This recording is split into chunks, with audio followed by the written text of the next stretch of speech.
Welcome back to the finale of this series, Vampires Lessons on the TOEFL and the IELTS test. Now today I'm going to talk about the last part, speaking. Well, just a reminder, in the TOEFL the last part is actually the writing.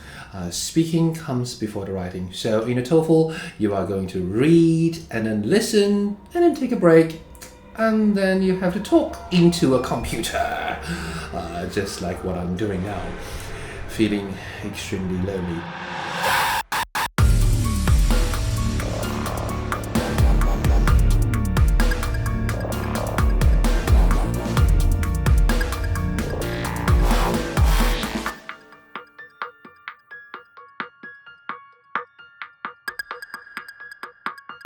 I'm going to start by a very unusual way, because in this part in speaking, your own personality becomes the decisive factor for you to take whether the TOEFL or the IELTS. Now, if you consider yourself to be more introverted, more shy or timid by nature, then talking to a stranger might be extremely difficult for you, then avoid the IELTS test. Because I have experiences with students whose English is actually pretty good, but they are just timid and they are unable to just talk. So when you are asked the questions, then if you can only give an answers, like if I ask you, why do you take the IELTS test? I want to study abroad. What do you want to study? Shakespeare. Master's degree. Awkward silence. Now, it doesn't really matter if your English is really that accurate or precise or not in speaking sections, but if you cannot think of anything to say to a stranger, to introduce you to the stranger, to make that stranger interested in who you are and what you are, then perhaps TOEFL will be your ultimate choice, because no matter how good you are doing in the previous 3 sections in the IELTS test, speaking will be your the last straw that crush you in the IELTS test. On the other hand, if you find it really awkward and just embarrassing to talk to a computer, or like what we all are doing here, talking into the camera, then perhaps you should go to the IELTS test and talking to a real person, making yourself feeling more comfortable. Back to the details. In the TOEFL, again, just like the reading, I think it is very suitable for beginners who cannot really conduct a natural conversation. In the TOEFL test, there will be 4 sections in the speaking. The first section's computer is going to ask you something very simple, a little bit like, well, actually not only a little bit, very much like the writing. The independent writing. They are going to ask you whether you agree or disagree with a certain point of view. And then you have to talk for only 45 seconds. So, in this part, you still have to be a little bit more creative. However, in the second part, you are going to read a score announcement and then listen to a conversations about the announcement, and then make comparisons, just like indicator writing. And the next part, you are going to read about an academic subject, an academic term, and then you are going to listen to a lecturer using an example to explain what that term is, and your job, again, is to summarize the points. And in the last part, you're not going to read anything, but you are still going to listen to a lecturer talking about perhaps the abilities of some animals to survive in the Arctic region. And there will be 2 examples, and then your job is to summarize them. So like the integrated writing I talked about in my last class, in TOEFL, mostly you don't have to be creative, just follow orders. And the best part actually is, now, for those of you whose English is already good, like Ray do, right? Then he should be flying past TOEFL, getting 120 without a sweat. But if your English is really good, try to remember this. Both in the integrated writing and integrated speaking, you have to follow the templates. Now, when I teach TOEFL, I give people templates. When other teachers teach TOEFL, they give students templates. So just follow the templates. Don't use your English ability to just charge into TOEFL saying whatever you want to say. No, the Americans love their order of things. So yeah, in the TOEFL, you are not required to be creative, and actually you are required not to be creative. Therefore, for those who enjoy following orders, like in terms of star signs, perhaps Cancer, maybe Taurus, or Virgo, who are more, or Capricorn actually, who are more comfortable when playing within a range of rules, then TOEFL speaking is going to be a piece of cake for you. Now back to the answer. Like I said earlier, if talking into a computer or following orders is not your thing, like if your zodiac signs are kind of like mine, Leo. We hate to be slaves. No one can enslave us. No one can tell us what to do. When people ask me, why are you taking the IELTS test? I'm just going to say anything I want to. I'm going to take the IELTS test because obviously I'm going to study in England and I'm actually very interested in Shakespeare. Do you know Shakespeare? I don't really. I just understand that Shakespeare has been one of the greatest. 2,000 years later. I can go on and on and on and on and on and on and on. Even when the examiner asks you stupid questions like, how often do you look at the sky?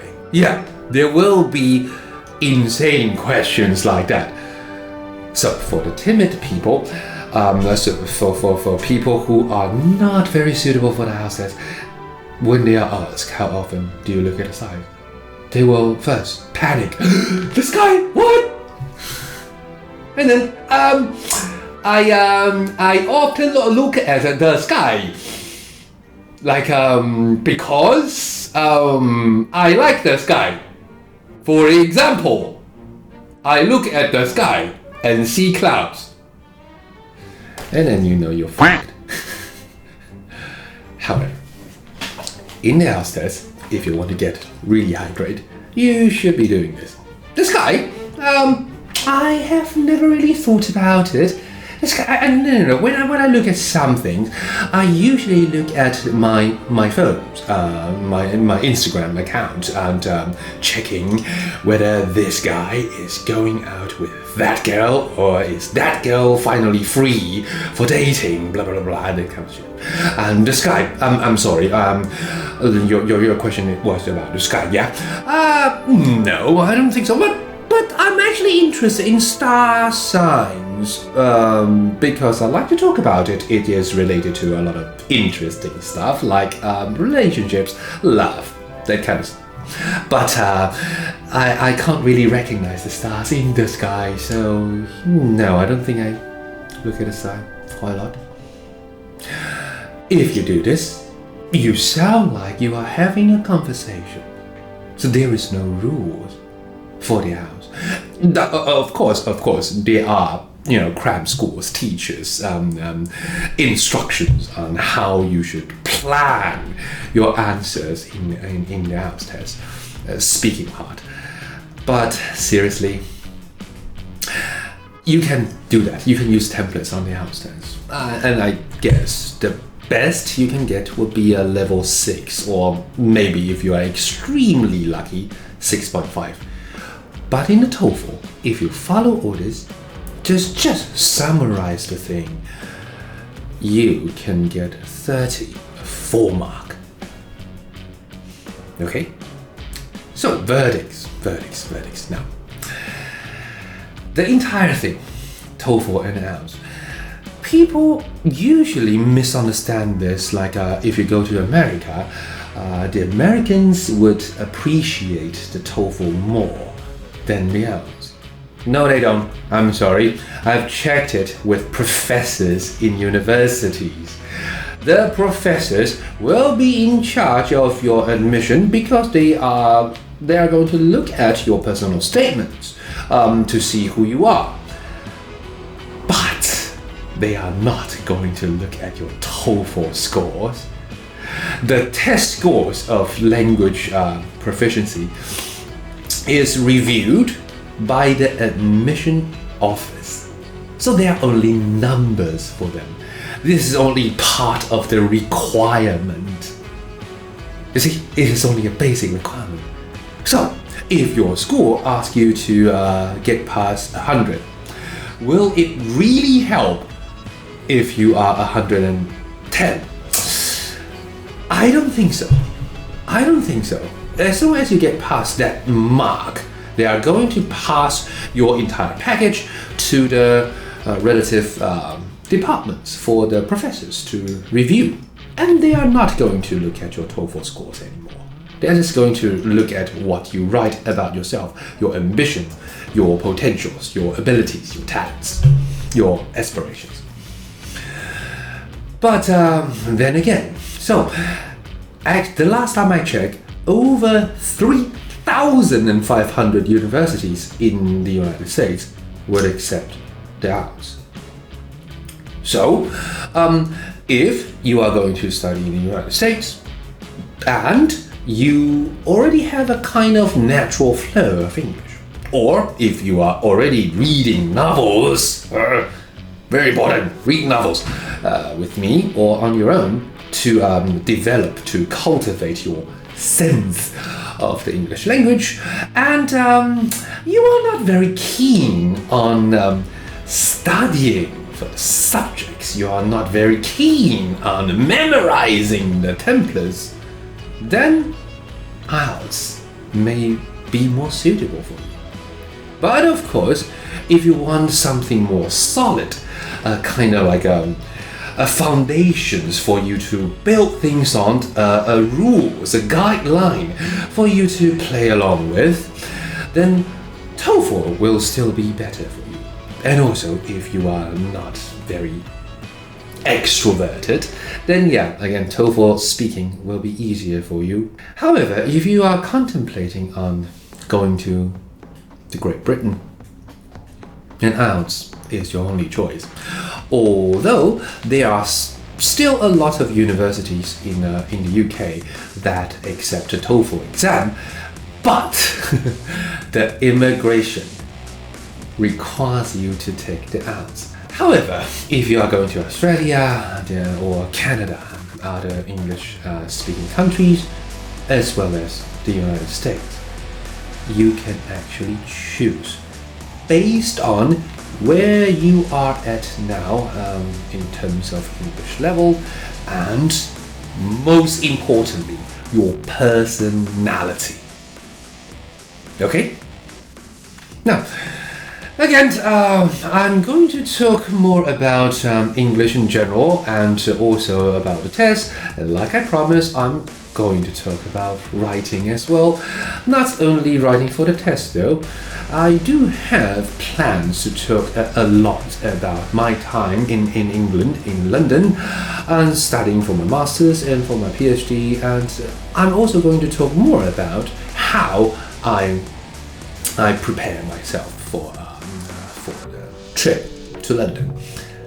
More on this later. For now, if you still have questions regarding IELTS and TOEFL, please leave comments below this video or send me a text through my official Line account remember the at Echo Shakespeare. So stay tuned, guys, and may you guys can all acquire the English ability that you want and open your world, open everything.